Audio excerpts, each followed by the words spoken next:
Hello दोस्तों, welcome to main point study. I hope आप सारे के सारे ठीक हो। तो आज हम करने वाले हैं हमारी क्लास 12th की इतिहास का लास्ट चैप्टर, जिसका नाम है संविधान का निर्माण। ठीक है, बहुत इजी चैप्टर है। ओके, और मैं पूरा का पूरा चैप्टर इस वीडियो के अंदर कवर करवाने वाला हूँ। साथ में इसके जो मोस्ट इंपॉर्टेंट क्वेश्चन है चैप्टर के, वो भी इसी वीडियो के अंदर कवर करवा दूंगा मैं आपको। ठीक है, आप देख सकते हो कि मैंने पूरा का पूरा अंडरलाइन वगैरह भी कर रखा है, और साथ में आपको ये देखो लिख भी रखा है क्वेश्चन नंबर 2, क्वेश्चन नंबर, ऐसे मैंने क्वेश्चन वगैरह भी बना रखे हैं और उसका आंसर भी यहाँ पर लिख रखा है। तो अगर ये वाली वीडियो आपने देखी है तो एक तरह से बुक की पीडीएफ भी कवर हो जाएगी, चैप्टर भी कवर हो जाएगा, चैप्टर के मोस्ट इंपॉर्टेंट क्वेश्चन भी कवर हो जाएंगे विद आंसर, वो भी एक्सप्लेनेशन के साथ। ठीक है जी, चलो। तो चैप्टर की शुरुआत करते हैं, क्योंकि मैं जब नोट्स वगैरह बनाता हूँ तो एक आधी एमसीक्यू की चीज जो है वो मिस हो जाती है, तो इसलिए ऐसा ना हो, इसी के लिए मैंने वीडियो बना दिया। ये वन शॉट वीडियो है, इसके अंदर सब कुछ कवर है, इंपॉर्टेंट क्वेश्चन, एमसीक्यू, सारी चीजें। ठीक है, तो टेंशन लेने की जरूरत नहीं है। तो डायरेक्टली चैप्टर शुरू कर देते हैं। चैप्टर का नाम है जी संविधान का निर्माण। ठीक है, तो मैं आपको बता दूं कि भारत का जो संविधान है, आपको पता है कि कब लागू हुआ था? 26 जनवरी 1950 को हमारे भारत का संविधान लागू हुआ था। ये बात आपको पता है? आपसे एग्जाम में ये भी क्वेश्चन पूछा जा सकता है कि ये बताओ हमने 26 जनवरी की डेट क्यों चुनी? क्योंकि आप याद होगा आपको कि भारत का संविधान जो है वो 26 नवंबर 1949 को ही बन के रेडी हो चुका था। बट हमने 26 जनवरी को ही क्यों चुना? भारत के संविधान निर्माताओं ने 26 जनवरी 1950 की डेट इसलिए चुनी, क्योंकि याद है ना, इससे पहले वाले चैप्टर में हमने पढ़ा था कि जो हमारे संविधान निर्माता थे, उन्होंने ये बात नोटिस कर रखी थी कि 26 26 जनवरी 1930 को इसी दिन, यानी 26 जनवरी के दिन 1930 को ही हमने अपना पहला स्वतंत्रता दिवस मनाया था। याद होगा ना आपको, जब मैंने आपको बताया था कि जो हमारे जवाहरलाल नेहरू थे, उन्होंने कांग्रेस अधिवेशन में 1929 में बोला था कि जी हमें ना अपना स्वतंत्रता दिवस मनाएंगे, और 26 जनवरी उन्होंने स्वतंत्रता दिवस मनाया था। बट बाद में फिर जब हमारे संविधान निर्माताओं को संविधान लागू करने की डेट की बात याद आई, तो उन्होंने 26 जनवरी को रखा।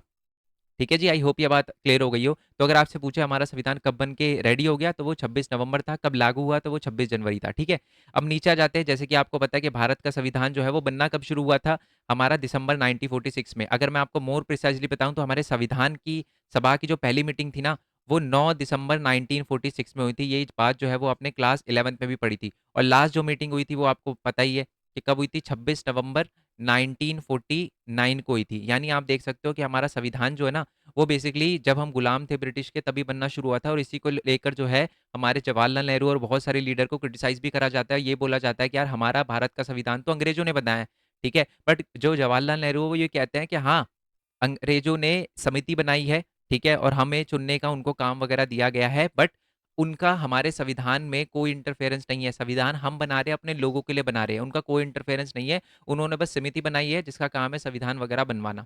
ठीक है, तो आपको एग्जाम में क्लियर हो गया ना? अगर ये क्वेश्चन आए कि हमारे बहुत सारे जो हमारे नेता थे उस समय के, वो क्रिटिसाइज करते थे हमारे कांग्रेस को, क्योंकि जवाहरलाल नेहरू को, क्योंकि ये बोला जाता था कि हमारा जो संविधान है वो तो अंग्रेजों के अंडर बन रहा है, अंग्रेजों के लिए बन रहा है। बट हमारे जवाहरलाल नेहरू ने इस चीज़ को सिरे से बिल्कुल खारिज कर दिया। उन्होंने कहा ऐसा नहीं है, समिति वगैरह बनाई गई है बिल्कुल अंग्रेजों के अंडर, बट ये जो है हमारा संविधान बिल्कुल हमारे संविधान के अंदर पूरी की पूरी, जो आप कह सकते हो कि जी पावर है ना, वो लोगों के पास है। लोगों से ही हमें पावर मिल रही है, नॉर्मल लोगों से पावर मिल रही है, और हम अपना संविधान बनाने अपने लिए बना रहे हैं, अंग्रेजों के लिए नहीं बना रहे, ना ही अंग्रेजों के फेवर में बना रहे हैं। ठीक है, और मैं आपको बता दूं हमारे संविधान को बनने में बहुत ज़्यादा टाइम लगा था। बहुत ही लंबी चर्चा के बाद हमारा संविधान बना था। और हमारी संविधान में टोटल 11 सूत्र, 11 सत्र हुए थे, और टोटल मिला के 165 बैठक हुई थी। ये बात याद रखना। ठीक है, एग्जाम में एक मार्क्स में एमसीक्यू भी आ सकता है। अब उथल पुथल का दौर, आपको पता है कि भारत का संविधान जो है वो बहुत ही उथल पुथल के दौर में बना। ठीक है, 15 अगस्त 1947 को हम आज़ाद तो हो गए थे, बट देश जो है वो टूट चुका था, है ना। और अभी अभी कुछ टाइम पहले ही हमने जो 1942 में, आपको पता है, भारत छोड़ो आंदोलन भी किया था अंग्रेजों के खिलाफ, है ना। ब्रिटिश राज के खिलाफ हमने आंदोलन वगैरह भी किया था। सुभाष चंद्र बोस ने 1946 के अंदर बंबई के अंदर, याद होगा आपको, रॉयल इंडियन नेवी का नेतृत्व किया था, जिन्होंने अंग्रेजों के खिलाफ विद्रोह किया था। ये वो बता रखा है कि हमें आज़ादी के टाइम बता रखा है क्या क्या हो रहा था। तो सबसे पहले तो याद होगा आपने भारत छोड़ो आंदोलन करा था 1942 में। उसके बाद 1946 में जो हमारे सुभाष चंद्र बोस थे, उन्होंने क्या किया था, बंबई के अंदर रॉयल इंडियन नेवी को थोड़ा सा बोला था कि आप भी विद्रोह वगैरह करो, और फिर विद्रोह वगैरह हुआ था। और उसी टाइम में मजदूरों और किसानों ने भी अंग्रेजों के खिलाफ आंदोलन वगैरह करना शुरू कर दिए थे। उसके बाद क्या होता है कि यहाँ पर जो है जो आंदोलन वगैरह हो रहे थे, उसमें हमें हिंदू और मुस्लिम दोनों के दोनों साथ आंदोलन करते नजर आए। परंतु जो हिंदू और मुस्लिम का नेतृत्व कर रही थी कांग्रेस और मुस्लिम लीग, वो दोनों के दोनों साथ में आ ही नहीं पा रहे थे। वो साथ में बैठ ही नहीं पा रहे थे, उनमें कोई कोऑर्डिनेशन बन ही नहीं रहा था उस समय। ठीक है, उसके बाद एक बहुत बुरी घटना होती है। बुरी घटना क्या होती है? अगस्त 1946 में कोलकाता के अंदर हिंसा शुरू हो जाती है, दंगे वगैरह शुरू हो जाते हैं, खून खराबा शुरू हो जाता है। और कब होता है, याद है ना? 16 अगस्त 1946 को जो मोहम्मद अली जिन्ना था, उसने प्रत्यक्ष कार्रवाई दिवस रखा था, जिसमें खून खराबा होना शुरू हो गया था। ठीक है? और बर्बर हिंसा हुई थी, लोग मारे गए थे, भीषण जन संहार हुआ था, लोग वगैरह मारे गए थे। और साथ में देश के विभाजन भी जो है, वो भी बात जो है वो पूरी तरीके से हो सकती थी, और अल्पसंख्यक लोग एक जगह से दूसरी जगह जो है वो जाने लग गए थे, है ना? तो आपसे पूछा जाएगा ना, अगर एग्ज़ाम देखो, ये क्वेश्चन नंबर 15 में दिखा देता हूँ आपको, ये वाला जो क्वेश्चन नंबर 15 है उसका आंसर लिख रखा है कि भारत के संविधान के पहले सालों में उथल-पुथल का समय क्यों रहा था? तो यही बता रखा है कि भारत का जो स्टार्टिंग का समय था वो उथल-पुथल इसलिए था, क्योंकि उस समय क्या था, जब संविधान बन रहा था, तो उस समय जो है वो सारे के सारे लोग आंदोलन वगैरह कर रहे थे, है ना? उस समय जो हमारे सुभाष चंद्र बोस है, उनके द्वारा भी जो है रॉयल इंडियन नेवी का नेतृत्व वगैरह किया गया था विद्रोह वगैरह के अंदर। मुस्लिम और हिंदू सारे के सारे साथ आके आंदोलन कर रहे थे, बट उनका रिप्रेजेंटेशन करने वाली जो कांग्रेस और मुस्लिम लीग है, वो साथ में नहीं आ पा रही थी। उसके बाद जो वो मोहम्मद अली जिन्ना, उसने प्रत्यक्ष कार्रवाई दिवस शुरू कर दिया था, जिसकी वजह से बहुत सारे लोग जो है वो मारे गए थे। और फिर पार्टीशन हुआ हमारा, है ना, 15 अगस्त को, और इंडिया से बहुत सारे लोग पाकिस्तान गए, पाकिस्तान से लोग इंडिया आए। तो इसका मतलब ये जो हमारा टाइम था ना संविधान बनने का, वो बहुत ही उथल पुथल का रहा। चलो जी, अब आ जाते हैं थोड़ा सा आगे। मुसलमान पूर्वी और पश्चिमी पाकिस्तान की तरफ जा रहे थे, हिंदू जो है वो भारत की तरफ आ रहे थे, है ना, पंजाब वगैरह और पश्चिम बंगाल की तरफ बढ़ रहे थे। जो हमारा नवजात राष्ट्र था, जो एक तरह से अभी-अभी आज़ाद हुआ था, वहाँ पर सबसे बड़ी समस्या जो थी वो रियासतों की थी, उनको मर्जर करवाना, है ना? जो रियासत वगैरह थी उनको मिलाना भी एक सबसे बड़ा सवाल था उस समय। तो इसी वजह से कह सकते हैं हम कि ये वाला जो हमारा साल था संविधान का, संविधान निर्माण का, बहुत ही उथल-पुथल का रहा। हिंसा भी हुई, बर्बरता भी हुई, आंदोलन वगैरह भी चल रहे थे, है ना? जो हमारे उन्होंने चलाए थे, क्या नाम है, सुभाष चंद्र बोस ने आंदोलन वगैरह चलाए थे, है ना? कौन-सा वो रॉयल नेवी वाला, किसानों के आंदोलन चल रहे थे, मज़दूरों के आंदोलन चल रहे थे। और मोहम्मद अली जिन्ना ने वो प्रत्यक्ष कार्रवाई दिवस शुरू कर दिया था। और इसी टाइम के बीच में हमारा जो है वो देश आज़ाद भी हुआ था, और बहुत सारे लोग आज़ाद होने के बाद फिर कुछ लोग पाकिस्तान की तरफ गए थे, कुछ लोग इंडिया की तरफ आए थे, और रियासतों को भी लाना था। तो ये सारी की सारी प्रॉब्लम का सॉल्यूशन अभी तक नहीं निकला था। ओके। उसके बाद संविधान सभा का गठन हुआ था, आपको पता है। संविधान सभा का जो गठन है, यानी संविधान सभा में आपको पता है ना, टोटल मिला के 389 मेंबर को चुना गया था। ठीक है। 290 जो 2 लोग थे उनको चुना गया था देसी रियासतों से, और 93 लोग को चुना गया था हमारे रजवाड़ा वाले एरिया से, 4 चुने गए थे चीफ कमिश्नर एरिया से। ये बात आपने क्लास 11 में पढ़ी होगी, वैसे याद रखने की ज़रूरत नहीं है क्योंकि इसमें नहीं दे रखा। 1945 से लेकर 46 की सर्दियों के अंदर ही भारत में प्रांतीय चुनाव हुए थे, और प्रांतीय चुनाव के बाद ही, मतलब 1945 और 6 के अंदर प्रांतीय चुनाव हुए थे, उसी के बेसिस पे हमारे 389 मेंबर जो है वो चुने गए थे। ठीक है जी, आई होप ये बात आपको क्लियर हो गई हो। और उसमें ऑब्वियस सी बात है कि जो प्रांतीय चुनाव थे, जो नई संविधान सभा हमारी बनी थी ना, उसके अंदर ज़्यादातर लोग कांग्रेस के थे। कितने परसेंट? 82%। ठीक है। क्योंकि पहली बात तो मुस्लिम लीग ने इसको बहिष्कार कर दिया था। वो कह रही थी कि जी हम तो संविधान नहीं बनाना चाहते, हम तो अपना अलग देश बनाएँगे, उसका संविधान बनाएँगे। तो वो अपना संविधान बनाने में जो है, अपने देश के अलग पाकिस्तान बनाने की माँग कर रहे थे, और उसका संविधान बनाने की माँग वगैरह कर रहे थे। तो उस टाइम तो मुस्लिम लीग ने भी बॉयकॉट किया था, और कुछ समाजवादी नेता भी जो थे ना, वो संविधान सभा को ये बोल रहे के बहिष्कार कर रहे थे उसका, कि अंग्रेज़ों की बनाई हुई संस्था को मानते थे। मतलब उन्होंने बोला कि ये तो अंग्रेजों की बनाई हुई संस्था है। यानी अंग्रेजों ने बनाई है ना संस्था, संविधान सभा का निर्माण उन्होंने ही किया है, क्योंकि उस समय तो हम अंग्रेजों के गुलाम थे, और ये जो संविधान है वो अंग्रेजों का ही बनाया हुआ है। ऐसे कहकर समाजवादी नेताओं ने बहिष्कार किया था, परंतु मैंने आपको बताया था ना कि बाद में जवाहरलाल नेहरू ने ये बात जो है वो सिरे से नकार दी थी। अब इसका आंसर भी बता दूँगा मैं आपको। और इसी वजह से ज़्यादातर लोगों ने तो बॉयकॉट कर दिया था, बहिष्कार कर दिया था संविधान सभा का, और इसी वजह से 82% लोग जो थे, वो कांग्रेस के ही संविधान सभा में बैठे हुए थे। ठीक है जी? चलो। और परंतु सभी कांग्रेस के सदस्य भी एकमत नहीं थे। जो हमारे संविधान सभा के नेता थे ना, उसके अंदर भी कांग्रेसी जो नेता थे, उसमें से कुछ समाजवादी से प्रेरित थे, ठीक है? कुछ अन्य ज़मींदारों की हिमायती थे, कुछ सांप्रदायिक दलों से थे, कुछ धर्मनिरपेक्ष थे, है ना? तो कांग्रेस के अंदर भी ये जो सारे के सारे संविधान सभा में बैठे हुए मेंबर थे ना, 82%, उनके बीच में भी जो है वो विवाद वगैरह चल रहा था। अब आगे आ जाते हैं। ये वाला क्वेश्चन है कि संविधान सभा में हुई चर्चा जनमत से प्रभावित होती थी। इसका मतलब है कि संविधान सभा के अंदर जो भी चर्चाएँ वगैरह होती थी ना, उसके अंदर लोगों का बहुत इन्फ्लुएंस था। एक्चुअल में संविधान सभा के अंदर जो भी चर्चाएँ वगैरह होती थी ना, उनकी सारी की सारी दलीलें, जो भी चर्चा चर्चा वगैरह होती थी, उनको उनकी दलीलें अखबारों में छपती वगैरह थी। तमाम लोगों के सामने जो है वो बहस करी जाती थी। लोगों को बुलाया जाता था कि देखो हम बहस वगैरह कर रहे हैं, अगर आपकी, और प्रेस में भी जो है, प्रेस में भी होने वाली इस आलोचना की जवाबदेही आलोचना किसी मुद्दे पर होने वाली सहमति या असहमति पर गहरा असर डालती थी। इसका मतलब, मान लो पहले बहस वगैरह हुई, मान लो हम दोनों संविधान सभा के मेंबर हैं, आप और मैं, हम दोनों बहस वगैरह कर रहे हैं। तो उससे रिलेटेड जो है वो न्यूज़पेपर में छपता था कि देखो इसने ये बोला, इसने ये बोला। तो वही चीज़ जो है वो फिर संविधान सभा में न्यूज़पेपर लेके जाते थे, वो देखो कि ये हमारी बात से एग्री कर रहे हैं, यहाँ के लोग एग्री नहीं कर रहे। तो इसको लेकर भी जो है वो सहमति जो है, सहमति और असहमति बनाने में बहुत गहरा असर डालती थी वो जो चर्चाएँ और जो न्यूज़पेपर के अंदर जो चीज़ें वगैरह छपती थी, ठीक है? और अलग-अलग मुद्दों को लेकर बात उड़ती थी, मातृभाषा से रिलेटेड, है ना? धार्मिक अल्पसंख्यकों से के हित से रिलेटेड, दलित से रिलेटेड, आरक्षण से रिलेटेड, सांस्कृतिक अधिकारों से रिलेटेड और सामाजिक न्याय से रिलेटेड अलग-अलग मुद्दों पे बात होती थी। दोबारा से बताता हूँ, एग्ज़ाम के अंदर क्वेश्चन आएगा कि संविधान सभा में हुई चर्चाएँ जनमत से प्रभावित होती थी। क्या आप इस बात से एग्री करते हो? तो आप बोलोगे हाँ, कि संविधान सभा में जो भी चर्चाएँ होती थी, वो जनमत से प्रभावित होती थी। हमें ये कैसे पता चलता है? क्योंकि जब संविधान सभा में बहस होती थी, तो वह विभिन्न पक्षों की दलीलें अखबारों वगैरह में छपती थी और तमाम प्रस्तावों पर सार्वजनिक रूप से बहस वगैरह चलती थी। हर चीज़ पर बहस वगैरह होती थी सार्वजनिक, ताकि सारे के सारे देख सकें। इस बहस पर प्रेस में होने वाली इस आलोचना और जवाबदेही आलोचना से किसी मुद्दे पर बनने वाली सहमति या असहमति से गहरा असर पड़ता था। मतलब न्यूज़पेपर की कटिंग से भी जो लोग पढ़ते थे, जो संविधान सभा के नेता पढ़ते थे, उनसे भी गहरा असर पड़ता था। जो सामाजिक समूह जो थे, सामाजिक सहभागिता बनाने के लिए जनता से सुझाव वगैरह भी आमंत्रित किए गए थे कि आप भी अगर अपना कोई सुझाव वगैरह दे सको तो ज़रूर देना। ऐसा बोला गया था जनता को भी संविधान सभा द्वारा। तो और अलग-अलग मुद्दों पे बात होती थी, ये मैं आपको बता ही चुका हूँ। मुख्य आवाज़ें, तो मैं आपको बता दूँ कि हमारे संविधान सभा में है ना टोटल मिला के 300 ऑलमोस्ट 389 मेंबर थे, ठीक है? और उसमें से 6 सदस्य थे जो बहुत ज़्यादा महत्वपूर्ण थे। उनमें से 3 सदस्य कौन थे? एक तो जवाहरलाल नेहरू हो गए, वल्लभ भाई पटेल हो गए और हमारे राजेंद्र प्रसाद हो गए, ठीक है? अच्छा, जवाहरलाल नेहरू कौन थे? पहले तो जवाहरलाल नेहरू की बात करते हैं। तो जो उद्देश्य प्रस्तावना है ना, जवाहरलाल नेहरू को इसलिए इम्पोर्टेंट माना जाता है कि वो उद्देश्य प्रस्तावना लेकर आए थे। मैं आपको बताऊँगा उद्देश्य प्रस्तावना क्या है, उससे रिलेटेड भी क्वेश्चन आएगा, बट पहले याद रखना कि उद्देश्य प्रस्तावना यानी एक तरह से फ्रंट पेज कह सकते हो आप, है ना? आप ये वाली बुक भी अगर आपने पोल साइंस हिस्ट्री कोई भी बुक खोलोगे ना, उसके आगे आपको उद्देश्य प्रस्तावना दे रखा होगा। क्लास 11th में उद्देश्य प्रस्तावना के बारे में हमने पढ़ा था। है ना?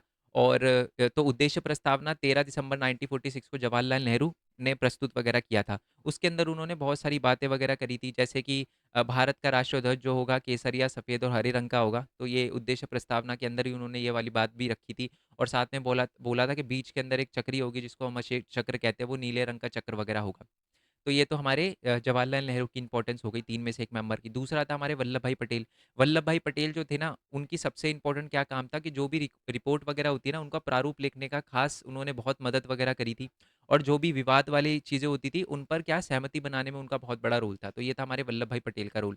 नेक्स्ट है राजेंद्र प्रसाद, ये तो आपको पता ही है, संविधान सभा के अध्यक्ष थे और सभा के अंदर चर्चा को रचनात्मक दिशा दिलाने में और सब बहस वगैरह को ढंग से, ज़िम्मेदारी से उसका पालन करवाने में इनकी वो बहुत बड़ी वो थी, ज़िम्मेदारी वगैरह थी। तो ये तो 3 हो गए, ठीक है? उसके बाद है 6 टोटल 6 की बात हुई थी ना, तो 3 तो ये हो गए। उसके बाद हमारे हो गए बी आर अम्बेडकर। ठीक है, बी आर अम्बेडकर कौन थे? आपको पता है, अर्थशास्त्री थे। ठीक है, संविधान का जो मसौदा तैयार करने का काम था वो इन्हीं का था। ठीक है, इनकी ऑल्दो कांग्रेस से बनती नहीं थी, हाँ, ही गांधी जी से बनती थी, बट फिर भी गांधी जी के कहने के बाद इनको पहला जो है वो विधि मंत्री जो है, केंद्रीय विधि मंत्री बनाया गया। लॉ से रिलेटेड जो होती है ना, नीति मंत्री वगैरह का न्योता संभालने के लिए इनको बोला गया और इनका काम जो था वो प्रारूप समिति के अध्यक्ष थे। प्रारूप तैयार करना, मसौदा तैयार करना संविधान का इनका काम था। ठीक है, उसके बाद फिर उसी उसी के अंदर जो थे संविधान सभा की प्रारूप समिति के अध्यक्ष के अंदर यानी अम्बेडकर के अंदर ही 2 अलग-अलग मेंबर और थे, के एम मुंशी और दूसरे थे अलादी कृष्ण स्वामी अय्यर। ठीक है? ये भी जो है इन्होंने संविधान सभा का प्रारूप तैयार करने में महत्वपूर्ण सुझाव वगैरह दिए थे। ओके? और 2 प्रशासनिक अधिकारी भी थे। ठीक है? 2 प्रशासनिक अधिकारी थे जिनकी एक तरह से बहुत ज़्यादा इम्पोर्टेंस थी। एक तो हो गए बी एन राव। अब सर बी एन राव ने क्या किया? एक बात मैं और बताऊँगा। पहले तो प्रशासनिक अधिकारी क्या होते हैं? जो एक तरह से थोड़ा एक कंट्रोल रखते हैं प्रशासन वगैरह में, एडमिनिस्ट्रेशन एडमिनिस्ट्रेशन में इनका कंट्रोल था, इनको एक्सपीरियंस था संभालने में एडमिनिस्ट्रेशन को। तो इन्होंने क्या काम किया था बी एन राव ने? वह भारत सरकार के संवैधानिक सलाहकार थे। उन्होंने अन्य देशों की राजनीतिक व्यवस्थाओं का गहन अध्ययन करके अपनी चर्चा पत्र तैयार किए थे। मतलब उन्होंने बेसिकली अलग-अलग देशों के संविधान के बारे में, राजनीतिक व्यवस्था के बारे में पढ़ा था और वो सुझाव देते थे कि इन देशों ने ऐसा किया, आप ऐसा कर सकते हो, ऐसा-ऐसा। दूसरे थे हमारे ए एन राज, ठीक है? इन्होंने भी मुख्य योजनाकार थे, ठीक है? और ये जटिल प्रस्तावों को बहुत ही स्पष्ट भाषा में एक्सप्लेन करने में इनका बहुत बड़ा रोल था, ठीक है? तो अपने को क्या समझ आया? 6 बंदे बहुत ज़्यादा महत्वपूर्ण थे। कौन-कौन से? जवाहरलाल नेहरू, वल्लभ भाई पटेल, राजेंद्र प्रसाद 3 हो गए, बी आर अम्बेडकर 4 हो गए, बी एन राव और ए एन मुखर्जी ये 6 हो गए। कुछ बच्चे ए एम मुंशी और अलादी कृष्ण स्वामी अय्यर को भी चुन लेते हैं, ये नहीं है। ये दोनों तो हमारे अंबेडकर के अंडर ही काम कर रहे थे एक समय, प्रारूप समिति के ही मेंबर हुआ करते थे, ठीक है? और ये बीएन राव और एएन मुखर्जी जो थे वो प्रशासनिक अधिकारी थे। बीएन राव जो थे वो एडमिनिस्ट्रेशन वगैरह देखते थे, अलग-अलग देशों की राजनीतिक व्यवस्था का गहन अध्ययन किया हुआ था और उससे रिलेटेड जो है वो चीज़ें वगैरह बताते थे। जो हमारे एसएन मुखर्जी हो गए, ये योजनाबद्ध तरीके से योजनाकार की तरह काम करते थे और बहुत मुश्किल चीज़ों को अच्छे से एक्सप्लेन करने में बहुत इनका बड़ा रोल था। जवाहरलाल नेहरू का बता ही चुका हूँ, उद्देश्य प्रस्तावना, और हमारे वल्लभ भाई पटेल का भी बता चुका हूँ कि इन्होंने क्या किया था कि एक तरह से प्रारूप लिखने में और अलग-अलग जो समितियाँ होती थी, उनमें जो लड़ाई होती है, उनमें सहमति करवाने में बहुत बड़ा योगदान था। और हमारे राजेंद्र प्रसाद तो संविधान सभा के अध्यक्ष थे, तो पता ही है आपको, ठीक है? और अध्यक्ष जो हमारे थे, हमारे बी आर अम्बेडकर, उन्होंने ही प्रारूप समिति वगैरह के अंदर प्रारूप समिति का पारित करवाने की जिम्मेदारी ली थी, याद है ना? मसौदा तैयार करने की, प्रारूप संविधान के प्रारूप तैयार करने की इनकी जिम्मेदारी थी। टोटल कुल मिला के इन्होंने 3 वर्ष लिए और 11 भारी भरकम खंडों में इन्होंने अलग-अलग प्रकाशित किए उन प्रारूप को, ठीक है? और देश के भावी रूप से भारतीय भाषा, मतलब अलग-अलग मुद्दे पे, आर्थिक व्यवस्था कौन सी अपनानी चाहिए, नैतिक मूल्य क्या होने चाहिए, राष्ट्र कैसा होना चाहिए, राजनीतिक व्यवस्था कैसी होनी चाहिए, भाषा कौन सी अपनाई जानी चाहिए, इन सारी चीज़ों पे लेके जो है वो बहस वगैरह हुई थी, ठीक है? तो आई होप ये भी बात आपको समझ आ गया हो कि 6 बंदे मेन थे। अब आ जाते हैं नेक्स्ट पे, संविधान की दृष्टि। तो अब आ जाते हैं दोबारा से उद्देश्य प्रस्ताव। 13 दिसंबर 1946, जैसे मैंने आपको बताया था, जवाहरलाल नेहरू, ये थर्ड मीटिंग थी वैसे संविधान सभा की। थर्ड मीटिंग थी, उसके अंदर ये उद्देश्य प्रस्तावना हमारे जवाहरलाल नेहरू लेकर आए थे और उन्होंने बेसिकली ये बोला था कि ये हमारा मूल आदर्श है, हमारे संविधान का फ्रेमवर्क है। हमारा संविधान इन-इन चीज़ों पर चलेगा। किन-किन चीज़ों पर चलेगा? एग्ज़ाम में क्वेश्चन भी आ रखा है। क्वेश्चन नंबर मैं आपको दिखा देता हूँ। हमारा ये जो क्वेश्चन नंबर 1 है, क्या लिखा हुआ है? भारतीय संविधान के उद्देश्य प्रस्ताव ने किन आदर्शों पर जोर दिया है? कौन-कौन से आदर्शों पे जोर दिया है? पहला, स्वतंत्रता, संप्रभु, गणराज्य, न्याय, समानता, स्वतंत्रता, अल्पसंख्यक व पिछड़े जनजाति क्षेत्रों व दमित वगैरह के का अच्छा या रक्षात्मक प्रावधान किए जाने चाहिए। ये सारी की सारी चीज़ें जो है हमारे संविधान सभा के अंदर जो उद्देश्य प्रस्ताव था, उसके अंदर इन सारी की सारी चीज़ों की बात करी गई थी, इन फ्रेमवर्क की बात करी गई थी। येस और नो याद रहेगा ना ये? तो अगर आपसे पूछा जाए कि हमारे संविधान सभा के अंदर जो उद्देश्य प्रस्तावना रखा गया था, उसके क्या किन आदर्शों पर वो जो है वो जोर दिया गया था, तो इन सारे के सारे आदर्शों पे जोर दिया गया था। डोंट वरी, इसकी पीडीएफ मैं टेलीग्राम चैनल पर डाल दूँगा। Main point study 12th arts, ये हमारे टेलीग्राम चैनल का नाम है। अच्छा, अब हम सिर्फ नकल नहीं कर रहे, ये मैं आपको बताता हूँ। सबसे पहले तो आपसे ना एग्जाम के अंदर क्वेश्चन आता है, या बड़ा क्वेश्चन भी आ सकता है, छोटा क्वेश्चन भी आ सकता है, कि क्या हमारा संविधान जो है वो नकल करी गई है? तो जैसे कि मैं आपको बताता हूँ, जवाहरलाल नेहरू से जब पूछा गया हमारा संविधान तो पूरा का पूरा कॉपी कर रहे हो आप, अमेरिका राष्ट्र से ले रहे हो, है ना? तो जब हमारे जवाहरलाल नेहरू ने खड़े होके बोला कि ये हम संविधान बना तो रहे हैं, और आज है ना मेरे को अलग-अलग देशों की याद आ रही है। जैसे अमेरिका राष्ट्र, अमेरिका के अंदर भी संविधान को लेकर जो है बहुत बड़ी लड़ाई चली थी। बाद में फिर संविधान उन्होंने बनाया था। पेरिस के अंदर भी लोगों ने आंदोलन वगैरह किए थे, याद होगा आपको, फ्रांसीसी क्रांति, है ना? टेनिस कोर्ट में उन्होंने शपथ ली थी संविधान बनाने की, और इसीलिए मुझको भी विश्वास है कि हम भी क्या हो रहे हैं, आज इकट्ठा होकर हम सारे के सारे बैठे हैं और हम तब तक ये बैठक जारी रखेंगे जब तक हमारा काम पूरा ना हो जाए, हम संविधान ना बना लें, ठीक है? और उसके बाद सबसे इम्पोर्टेंट चीज़ है, बहुत सारे लोगों ने ना सवाल उठाया, ये क्वेश्चन नंबर 2 भी है, ठीक है? मैं दिखा देता हूँ, ये क्वेश्चन नंबर 2 भी है। उद्देश्य प्रस्ताव की काम में ना लोकतंत्र शब्द का यूज़ नहीं किया गया था। आप अगर उद्देश्य प्रस्ताव के पढ़ोगे तो कहीं भी आपको लोकतंत्र वर्ड नहीं मिलेगा। तो जवाहरलाल नेहरू को बड़ा क्रिटिसाइज़ किया गया, या कि आपने ना लोकतंत्र वर्ड तो रखा ही नहीं। तो जवाहरलाल नेहरू ने ये बोला कि एक्चुअल में हमने लोकतंत्र शब्द नहीं रखा, ये इस बात से मैं एग्री करता हूँ। परंतु हम लोकतंत्र के ही जो है वो उस पे चल रहे हैं, नक्शे कदम पे चल रहे हैं, ठीक है? और हमने लोकतंत्र वर्ड नहीं रखा, परंतु हमने गणराज्य गणराज्य वर्ड जो है वो, गणतंत्र वर्ड जो है वो रखा है, ठीक है? देखो मैं आपको दिखाता हूँ। सदन की इस बात को देख सकता हूँ कि यद्यपि इस प्रस्ताव ने हमने लोकतंत्र शब्द का इस्तेमाल नहीं किया, क्योंकि हमें लगता है कि स्वाभाविक ही है। जो गणराज्य है वो शब्द पहले ही निहित है, और गणराज्य का मतलब होता है लोगों का तंत्र, जहाँ पर गण का राज्य हो, लोगों का राज्य हो, जहाँ पर लोग नेता चुने। तो जवाहरलाल नेहरू ने बोला कि हाँ, ये बात सही है कि हमने संविधान के अंदर या उद्देश्य प्रस्तावना के अंदर लोकतंत्र वर्ड नहीं रखा, ठीक है? परंतु हमें लोकतंत्र वर्ड रखने की ज़्यादा इंपॉर्टेंस लगी नहीं, क्योंकि गणराज्य शब्द हम पहले ही संविधान के अंदर जोड़ चुके हैं और उसका मतलब भी सेम ही है, ठीक है? तो दोबारा शब्द का प्रयोग करने से कोई फ़ायदा नहीं है। अगर हमने गणराज्य शब्द यूज़ किया है, तो इसका मतलब ये है कि हम पहले ही लोकतंत्र के नक्शे कदम पे चलेंगे, जहाँ पर गण का, लोगों का राज्य होगा, ठीक है? जहाँ पर लोगों के अकॉर्डिंग ही चलेगा। और उन्होंने ये भी बताया कि हमने ना शब्दों का उपयोग मात्र से ही कहीं ज़्यादा ध्यान जो है वो दिया है। हमने सिर्फ ऐसा नहीं है कि अगर मैं गणतंत्र जोड़ दूँ तो गणतंत्र बन जाए, ऐसा नहीं है। ऐसा नहीं, उन्होंने ये बोला कि हम जो गणतंत्र वर्ड यूज़ कर रहे हैं ना, अगर हम यूज़ भी नहीं कर रहे गणतंत्र वर्ड, फिर भी हम क्या है कि लोकतंत्र की विषय वस्तु को प्रस्तुत किया है हमने। आप ध्यान से देखो, अगर हमने लोकतंत्र के अलावा जिन भी वर्ड का यूज़ किया ना, वो एक तरह से लोकतंत्र को ही वो है इशारा करते हैं लोकतंत्र की ओर। ठीक है?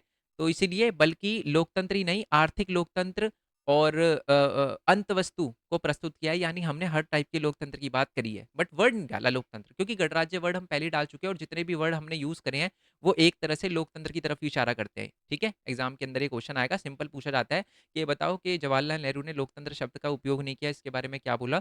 तो जवाहरलाल नेहरू ने बोला कि हाँ, हमने लोकतंत्र शब्द का उपयोग नहीं किया, क्योंकि ये स्वाभाविक है, क्योंकि हम गणराज्य शब्द का उपयोग पहले ही कर चुके थे, जिसका मतलब भी सेम ही होता है। और दूसरी बात कि हमने जो भी वर्ड उसके अलावा लोकतंत्र शब्द के अलावा जो भी उद्देश्य प्रस्ताविका में रखे हैं, वो सारे लोकतंत्र की ओर इशारा करते हैं। और हमें सिर्फ शब्द का उपयोग, ऐसा नहीं है कि शब्द के उपयोग मात्र से ही चीज़ें जो है वो बन जाती है। हमने लोकतंत्र शब्द का उपयोग नहीं किया, बट लोकतंत्र शब्द के जो भी सिद्धांत है ना, उन सबको हम बहुत अच्छे से फॉलो करते हैं और कर रहे हैं और करेंगे आगे। ओके?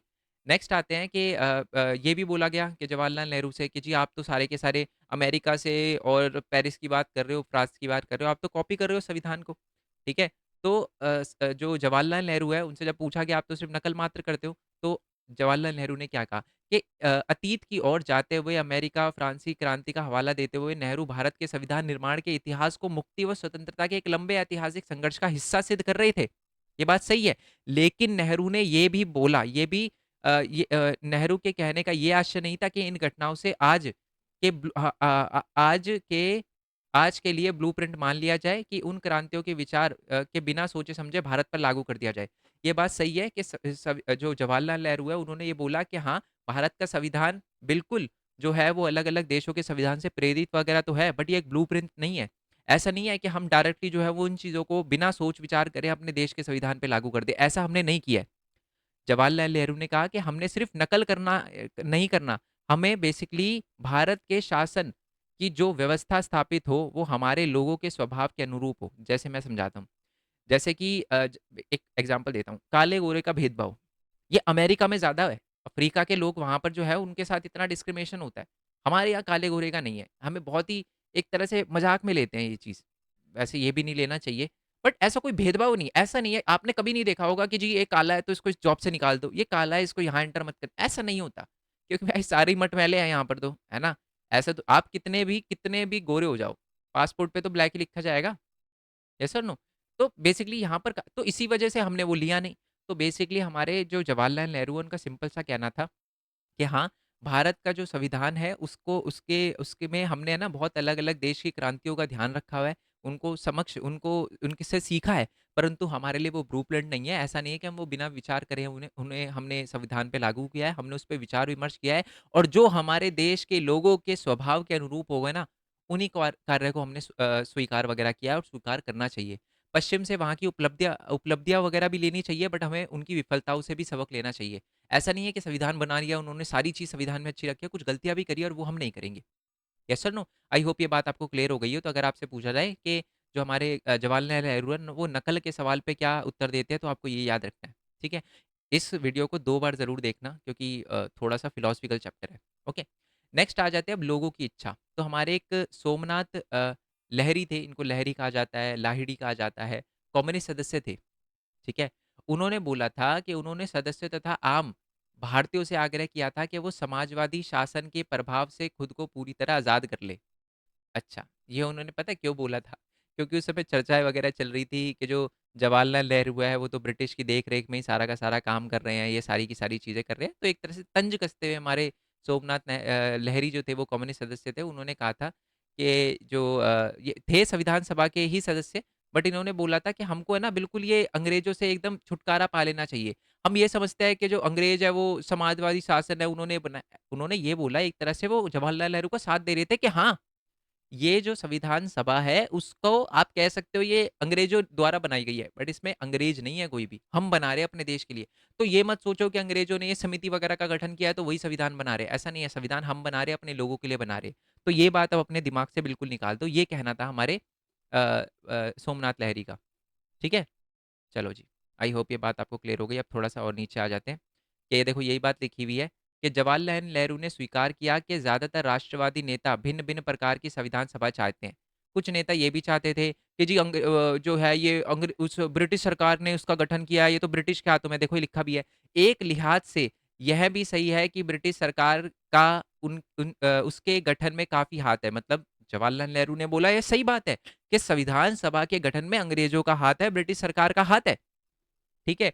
और सभा के कामकाज पर कुछ शर्तें भी लगा दी गई थी, परंतु नेहरू ने कहा कि उनको आपको उस स्रोत को नज़रअंदाज नहीं करना चाहिए जहाँ से सभा को शक्ति मिल रही है, और वो स्रोत पता है कौन है? वो स्रोत है भारत के आम लोग। ठीक है? ये क्वेश्चन नंबर 8 भी है, मैं आपको दिखा देता हूँ, इससे रिलेटेड क्वेश्चन नंबर 8 भी है। क्वेश्चन नंबर 8 क्या है? क्वेश्चन नंबर 8 है कि अंग्रेजों की योजना है साकार करने में काम कर रही है, सोमनाथ लाहिड़ी ने इस कथन की पुष्टि वगैरह की, है ना? सोमनाथ लाहिड़ी ने बेसिकली ये बोला था ना कि जो है वो संविधान सभा के अंदर तो भाई जो है वो अंग्रेज वगैरह बैठे हुए हैं, मतलब अंग्रेज वगैरह के उससे ही, वैसे संविधान सभा के सदस्य ज़रूर थे ये। हमारे सोमनाथ लाहिड़ी संविधान सभा के सदस्य वगैरह थे, एक तरह से नेहरू पे ही कस रहे थे, या उस टाइम के प्रशासन वगैरह पे तंज कस रहे थे कि हाँ, हम तो अंग्रेजों के अंडर ही काम कर रहे हैं, अंग्रेजों का ही बना रहे हैं। तो उसके बाद जो है वो जवाहरलाल नेहरू ने उनके तंज का आंसर देते हुए कहा, ये बात ठीक है कि हमारे भारत के अलग-अलग जो राष्ट्रवादी नेता है वो भिन्न-भिन्न प्रकार के संविधान सभा चाहते हैं। कुछ लोग जो है वो ये बोल रहे हैं कि ये बात ठीक है कि ब्रिटिश सरकार के अंडर ही इसका गठन हुआ है, ठीक है? और कुछ शर्तें वगैरह भी लगाई गई है, बट उन्होंने बोला कि हमें ये नहीं भूलना चाहिए कि इस संविधान सभा को एक्चुअल में शक्ति कहाँ से मिल रही है। सरकार जो है वो जो सरकारें हैं वो सरकारी कामकाज से नहीं बनती, कागज़ों से नहीं बनती, सरकार जनता की इच्छा की अभिव्यक्ति होती है, और हम यहाँ इसलिए एकजुट हुए हैं क्योंकि हमारे पास जनता की ताकत है। ठीक है? उन्होंने कहा कि हमें ये नहीं भूलना चाहिए, हमें हमें जनता की पावर मिली है। हमें भारत की जनता के दिलों में समाई आकांक्षाओं और भावनाओं को हमेशा अपने ज़हन में रखना चाहिए और उन्हें पूरा करने का प्रयास करना चाहिए। उन्होंने कहा चलो मान लो, लेट्स अज़्यूम कि अंग्रेज़ों द्वारा बनाया गया संगठन है। बट डिमांड तो लोगों की है ना, लोगों की डिमांड को पूरा करने के लिए यहाँ पर हम बैठे हैं। ठीक है? तो उन्होंने ये बोला कि हम लोगों की डिमांड वगैरह पूरी करने के लिए बैठे हैं, उनकी आकांक्षा पूरी करने के लिए बैठे हैं, उन्होंने ही हमें ताकत दी है, चुन के बिठाया यहाँ पर। तो इसी वजह से हमें उनके प्रयासों का आदर करना चाहिए, उनकी आकांक्षा को आदर करना चाहिए और काम करते रहना चाहिए। ठीक है? तो ऐसे सोमनाथ भारती के तंज का उन्होंने आंसर दिया। एक क्वेश्चन और आ जाता है, कि वो क्वेश्चन क्या है मैं आपको दिखाता हूँ। वो है क्वेश्चन, ये क्वेश्चन नंबर 11 आ जाता है। क्वेश्चन नंबर 11 क्या कहता है कि 1946 से पहले जो संवैधानिक विकास थे ना, वो संविधान सभा में किए गए विकास के से किस प्रकार भिन्न थे? मैं आपको इसका मतलब समझा देता हूँ। संविधान सभा 1946 में बनी थी। उससे पहले है 1919 का कानून आया था, 1990 में भी, 1935 में भी पारित वगैरह कुछ कानून थे, जिसमें जो भारत में भारतीयों की इसमें प्रत्यक्ष भागीदारी नहीं थी। परंतु 1946 में जो हमारा संविधान सभा बनाया गया ना, उसमें भारतीयों की प्रत्यक्ष भागीदारी थी। ब्रिटिशरों का कोई इंटरफेरेंस नहीं था, हम पूरा का पूरा अपना संविधान बना रहे थे। तो एग्जाम के अंदर सिंपल ये भी क्वेश्चन आ जाता है कि ये बताओ कि संविधान सभा जो थी, मतलब संविधान सभा के बनने से पहले जो 1909 का, 1919 का, 1935 के जो भी कानून वगैरह पारित किए गए थे, जो भी चीज़ें आई आई थी, वो 1946 के जो संविधान सभा की भूमिका थी उससे कैसे अलग थी, उनके संवैधानिक विकास से कैसे अलग थी। तो आप बोला बताओगे कि 9 के अंदर, 19 के अंदर, 35 के अंदर जो भी प्रतिक्रिया वगैरह हुई थी, जो भी क्रिया वगैरह करी गई थी, उसके अंदर भारत की प्रत्यक्ष भागीदारी नहीं थी, परंतु 1946 के अंदर जो थी वो भारत की प्रत्यक्ष भागीदारी थी, भारतीय लोगों की प्रत्यक्ष भागीदारी थी। ओके, चलो।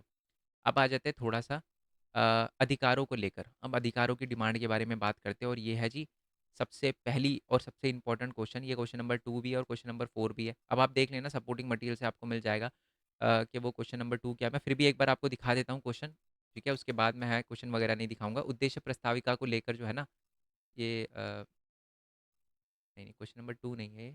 अच्छा, 8 मार्क्स का क्वेश्चन नंबर 2 है, वैसे क्वेश्चन नंबर 4 है। अच्छा, जिसके अंदर मैंने यहाँ पर से आगे नहीं लिखा 8 मार्क्स, तो वो नॉर्मल वाला है, और जिसके अंदर लिखा मैंने 8 मार्क्स, तो वो 8 मार्क्स का है। जैसे कि ये देखो क्वेश्चन नंबर 4, पृथक निर्वाचन मंडल के कुछ लोग पक्ष में थे, कुछ लोग विपक्ष में थे, क्यों? और ये क्वेश्चन नंबर 2 ये है, वही है कि पृथक निर्वाचन मंडल का बताओ। पहले तो मैं बता देता हूँ पृथक निर्वाचन मंडल क्या होता है। पृथक निर्वाचन मंडल ये कहता है कि किसी एरिया के अंदर किसी पर्टिकुलर अगर कम्युनिटी की पॉपुलेशन ज़्यादा है ना, तो उन्हीं को वोट डालने का राइट है और उन्हीं को इलेक्शन में खड़ा होने का राइट है। एग्जांपल देता हूँ कि मान लो किसी एरिया के अंदर मुस्लिम ज़्यादा रहते हैं, 90% रहते हैं, हिंदू जो है वो 10% रहते हैं। चलो इसको है ना थोड़ा सा और थोड़ा पेचीदा करते हैं, क्योंकि ये अंग्रेजों द्वारा थी, वो फूट डालो राज करो की नीति बताता था, तो इसको करते हैं। किसी एरिया में 55% मुस्लिम रहते हैं, ठीक है, और किसी एरिया में 45% हिंदू रहते हैं।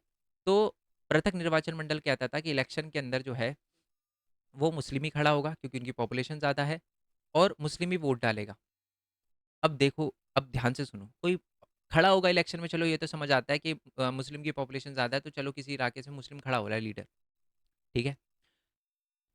तो वो मुस्लिम लीडर, वो क्या बात ध्यान में रखेगा? वो तो यही बात ध्यान में रखेगा ना कि भाई 55% लोग जो है ना वो मुस्लिम है, और वोट तो सिर्फ वही डालेंगे, ये तो वोट ही नहीं डालेंगे, तो इनके बारे में कोई बात ही नहीं करेगा, इनकी डिमांड के लिए बात ही नहीं करेगा, ठीक है? वो सिर्फ इन 55 बंदों पे फोकस करेंगे, ठीक है ना? तो इसके लिए ये थी पृथक मंडल, जिसको कहते हैं निर्वाचक पृथक मंडल, ये चीज़ थी। और ये सबसे पहले जो डिमांड करी थी वो करी थी मोहम्मद अली जिन्ना ने, है ना? जिन ऑब्वियस सी बात है, साफ दिख रहा है कि फूट डालो राज करो की नीति पर आधारित था ये, देश को लड़वाने की बात थी। अब आप खुद सोचो, किसी एरिया के अंदर अगर ये जो मोहम्मद अली जिन्ना था वो यही सोच रहा था कि किसी एरिया के अंदर का मान लो 55% मुस्लिम रहते हैं, 40, और ये मैं वर्ड हिंदू और मुस्लिम यूज़ कर रहा हूँ, तो इतना कोई सेंटी मत हो जाना, ये मैं मोहम्मद अली जिन्ना के कॉन्टेक्स्ट में बोल रहा हूँ। तो ये रहते हैं 45, तो अब देखो 55% लोगों की ही बात सुनी जाएगी, उन्हीं को वोट डालने का राइट, उन्हीं का इलेक्शन में बंदा खड़ा हुआ, 45 तो यही समझेंगे भाई ना, तो हमारे, चलो इलेक्शन में खड़े हो रहे हैं कोई बात नहीं, पॉपुलेशन ज़्यादा है, बट हमारी बातें ही नहीं सुनी जाएगी, तो इसको लेकर ये दोनों आपस में लड़ते रहेंगे, खून खराबा होता रहेगा, और यही तो चाहते थे, नहीं चाहता था मोहम्मद अली जिन्ना, इतनी रिस्पेक्ट नहीं देनी चाहिए, ठीक है? चलो, तो अब हुआ क्या, अब पृथक निर्वाचन मंडल पे भी लोगों की अलग अलग डिमांड थी। एक थे हमारे बी पोकर बहादुर, ये खुद मुस्लिम समुदाय से आते थे, तो इनका क्या कहना था, ये 27 अगस्त 1947 को इन्होंने बोला कि पृथक निर्वाचन मंडल जो है वो बनाए रखने के पक्ष में उन्होंने प्रभावशाली भाषण दिया, ठीक है? अब इन्होंने क्या कहा, इनकी बात भी सुन लेते हैं। इन्होंने ये कहा कि हमें ज़रूरत है एक ऐसे राजनीतिक ढांचे की जहाँ पर जो है वो अल्पसंख्यकों की बातें वगैरह सुनी जाए, उनसे सद्भाव वगैरह वगैरह रखे जाए, मतभेद को कम वगैरह किया जाए, और उनको भी अधिकार वगैरह दिए जाए, और उनका प्रतिनिधित्व वगैरह हो। बट उन्होंने फिर उनके बाद एक और बात जोड़ी। उन्होंने ये बोला कि बहादुर को लगता था कि मुसलमान की ज़रूरतों को गैर मुसलमान अच्छी तरीके से नहीं समझ सकता, और ना ही अन्य समुदाय के लोग मुसलमान का कोई भी प्रतिनिधित्व के लिए चुन सकते हैं। उनका कहना था कि अगर किसी एरिया में मुस्लिम ज़्यादा है तो मुस्लिम ही प्रतिनिधित्व होना चाहिए, क्योंकि कोई दूसरा मुस्लिम के अलावा कोई भी बंदा उनकी भावनाओं को नहीं समझ सकता मुस्लिम की। पृथक निर्वाचन मंडल की हिमायत में दिए हुए इस बयान को ज़्यादातर राष्ट्रवादी भड़क गए। अब उन जो लोग थे, राष्ट्रवादी लोग थे, वो भड़क गए। और उसमें से अब देखो एग्जाम के अंदर है ना, डायरेक्टली ये भी क्वेश्चन आ जाता है कि ये बताओ कि जी पी पोक और बहादुर जो थे वो पृथक निर्वाचन मंडल के बारे में क्या सोचते थे, 3 नंबर में अलग से क्वेश्चन आ जाएगा, तो याद रखना वो बेसिकली जो थे वो पृथक निर्वाचन मंडल के हिमायती थे। उनका मानना था कि अल्पसंख्यकों के लिए सद्भाव वगैरह के लिए सबसे ज़्यादा इंपॉर्टेंट है, उनको आगे बढ़ाने के लिए, उनका प्रतिनिधित्व करने के लिए सबसे ज़्यादा इंपॉर्टेंट है कि निर्वाचन पृथक मंडल को आगे किया जाए। और उन्होंने ये भी बोला था कि जो मुसलमान हैं उनकी जो ज़रूरतें हैं वो गैर मुस्लिम नहीं समझ सकते, तो इसी के लिए जो है पृथक मंडल होना चाहिए। परंतु जो राष्ट्रवादी नेता है वो भड़क गए, और उसमें से थे आर वी धुलेकर। इनके बारे में आगे पढ़ेंगे, इन्होंने हिंदी को लेकर भी बहुत सारी चीज़ें बोली थी, ठीक है? हिंदी के पक्ष में, और विवाद वगैरह भी चला था, अभी आगे ही पढ़ेंगे। तो वो जो आर वी धुलेकर थे ना, उन्होंने मतलब एक तरह से बहादुर को संबोधित करते हुए बोला, जो हमारे बहादुर थे ऊपर जिनके बारे में हमने देखा, जिन्होंने पृथक निर्वाचन मंडल का सपोर्ट किया, उनके बारे में बोला था। उन्होंने संबोधित करते हुए बोला कि अंग्रेजों ने संरक्षण के नाम पे अपना खेल खेला, पृथक निर्वाचन मंडल लेकर आई, इसकी आड़ में उन्होंने उन्होंने तुम्हें मतलब अल्पसंख्यकों को फुसला लिया। अब इस आदत को छोड़ दो, अब कोई तुम्हें बहकाने वाला नहीं है। अंग्रेज चले गए, अब आप बहको मत, और ना ही लोगों को बहकाओ, ऐसा उन्होंने बोला। राष्ट्रवादी नेता पृथक निर्वाचक के प्रस्ताव पर भड़कने लग गए थे, उनको थोड़ा गुस्सा आने लग गया, और उसमें से एक थे जी सरदार वल्लभ भाई पटेल। इन्होंने भी थोड़ा सा गुस्से में आकर बातें बोली थी, क्या बोली थी? सरदार वल्लभ भाई पटेल ने कहा, पृथक निर्वाचन मंडल एक ऐसा विष है जो हमारे देश की पूरी राजनीति को समा चुका है, मतलब पूरे जड़ जड़ में घुस चुका है हमारी राजनीति के अंदर पृथक निर्वाचन मंडल। आपको एग्जाम में सरदार वल्लभ ऐसा भी पूछा जा सकता है, सरदार वल्लभ भाई पटेल जो है पृथक निर्वाचन मंडल के बारे में क्या सोचते थे, ठीक है? और उन्होंने उनकी राय में यह एक ऐसी मांग थी जिससे एक समुदाय दूसरे समुदाय को भिड़ा देगा, देश के टुकड़े हो जाएंगे, खून खराबा होगा, और फिर से दोबारा विभाजन होने के कारण बन सकता है वो, ठीक है? और ये विभाजन होने का कारण भी बना था, ऐसा उन्होंने बोला कि पाकिस्तान विभाजन जो है वो पृथक निर्वाचन मंडल की वजह से ही हुआ था, ठीक है? उन्होंने बोला, क्या तुम इस देश में शांति चाहते हो? अगर चाहते हो तो निर्वाचन मंडल की जो ये है ना अपनी चाहत है, इसको बिल्कुल ही छोड़ दो। ये बोला था हमारे सरदार वल्लभ भाई पटेल ने। ठीक है जी? अब आगे देखो, अंग्रेज तो चले गए मगर जाते-जाते जो है वो शरारत का बीज बो गए। पृथक निर्वाचन मंडल के बारे में ये बात बोली थी हमारे वल्लभ भाई पटेल ने। उन्होंने कहा था कि क्या आप मुझे एक स्वतंत्र देश दिखा सकते हो जहाँ पर पृथक निर्वाचन मंडल हो? अगर आप दिखा सकते हो तो ठीक है, मैं बात मान लूँगा। लेकिन अगर इस अभागे देश में विभाजन के बाद भी पृथक निर्वाचन मंडल की व्यवस्था बनाई रखी है, तो यहाँ जीने का कोई मतलब नहीं है।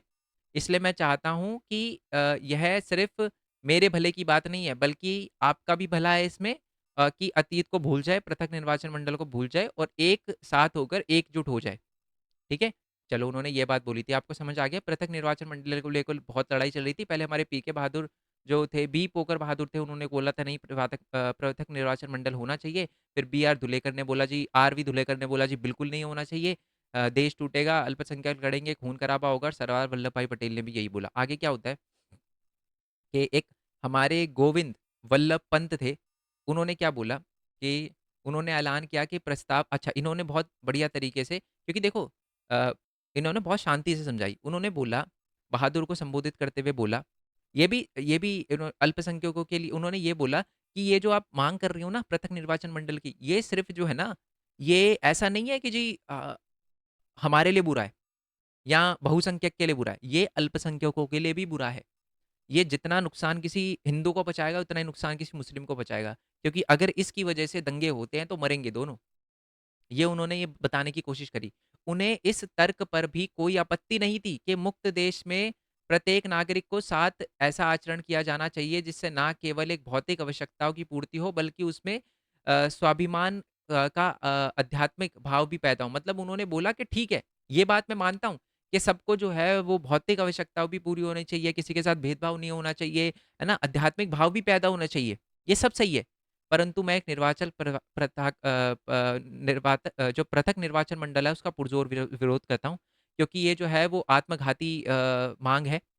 ठीक है, देश को खून खराबा करवाने की मांग है, अल्पसंख्यक को स्थायी रूप से अलग थलग कर देगी, उन्हें कमजोर बना देगी और शासन पर प्रभावी हिस्सेदारी नहीं मिल पाएगी। ठीक है, चलो अब आगे आ जाते हैं थोड़ा सा कि हमारे भीतर यह आत्मघाती और अपमानजनक, ये वही हमारे धुलेकर साहब ने बात बोली, हमारे गोविंद पंत ने बात बोली थी कि अपमानजनक आदत बन गई है कि हम कभी भी नागरिक के रूप में नहीं सोचते, बल्कि समुदाय के रूप में सोचते हैं। मतलब हम हिंदू हैं, हम मुस्लिम, इस पे सोच रहे हैं हम, है ना? तो वो एक तरह से तंज कस रहे हैं बहादुर की तरफ और बोल रहे हैं कि आप सिर्फ ये देख रहे हो कि आप मुसलमान हो, तो इसी वजह से आप पृथक निर्वाचन मंडल मांग रहे हो। हमें ये याद रखना चाहिए कि महत्व केवल नागरिकों का होता है, सामाजिक पिरामिड का आधार भी जो है उसकी चोटी पर भी नागरिक है। ठीक है? हमें सभी नागरिकों का सोना चाहिए। राष्ट्रवादियों में यह बहस सिर उठने लगा कि इससे जो है वो देश खंडित होने लगेगा और शक्तिशाली राष्ट्र जो है वो देश को स्थापना नहीं हो पाई है। मतलब एक शक्तिशाली देश नहीं बन पाएगा अगर ऐसे ही पृथक निर्वाचक मंडल की बात होने लग गई। और ये मैं इसलिए बोल रहा हूँ क्योंकि अब देखना, ऐसा इन्होंने इसलिए बोला है शक्तिशाली राष्ट्र नहीं बन पाएगा, क्योंकि जब ये जो पृथक निर्वाचन मंडल की मांग थी ना, ये सिर्फ ऐसा नहीं है कि मुस्लिम नेताओं ने करी थी। एंड में जाके हमारे जो क्या नाम है अपना, डॉक्टर भीमराव अम्बेडकर है, उन्होंने भी दलितों के लिए पृथक निर्वाचन मंडल की मांग करी थी आज़ादी से पहले। बट आज़ादी का मंजर देख कर वो समझ चुके थे कि इससे कोई फ़ायदा नहीं है। ठीक है? बट ऐसा भी नहीं है कि हर मुसलमान जो था पृथक निर्वाचन मंडल के सपोर्ट में था। हमारी एक बेगम एजाज़ रसूल थी, नाम से ही पता चल रहा है एक लेडी थी, तो ऐसे मामलों में वो थोड़ा अच्छा सोचती हैं। तो इन्होंने क्या बोला कि पृथक निर्वाचन मंडल आत आत्मघाती साबित होंगे, क्योंकि इससे अल्पसंख्यक बहुसंख्यक से कट जाएँगे। 1949 में संविधान सभा के ज्यादातर सदस्य इस बात पर सहमत हो गए थे, पृथक निर्वाचन मंडल के प्रस्ताव अल्पसंख्यकों के हितों के खिलाफ जाता है। मतलब सारे के सारे लोग रेडी हो गए थे कि हाँ, ये जो चीज़ है ये गलत है, निर्वाचक पृथक मंडल जो है वो सिर्फ खून खराबा करेगी और इससे कुछ नहीं होगा। ठीक है जी? चलो जी, आई होप ये बात आपको क्लियर हो गई हो। उसके बाद ओके, ये क्लियर हो गया ना आपको? और इससे रिलेटेड जो क्वेश्चन नंबर है वो भी मैं आपको बता चुका हूँ। इससे रिलेटेड जो क्वेश्चन नंबर 2 था, क्वेश्चन नंबर 4 है ये। पृथक निर्वाचन मंडल के पहले सपोर्टर थे बी पोकर बहादुर, फिर अपोज़ किसने किसने किया? नाम याद रखना, आर.वी. धुलेकर, हमारे सरदार वल्लभ भाई पटेल और गोविंद पंत।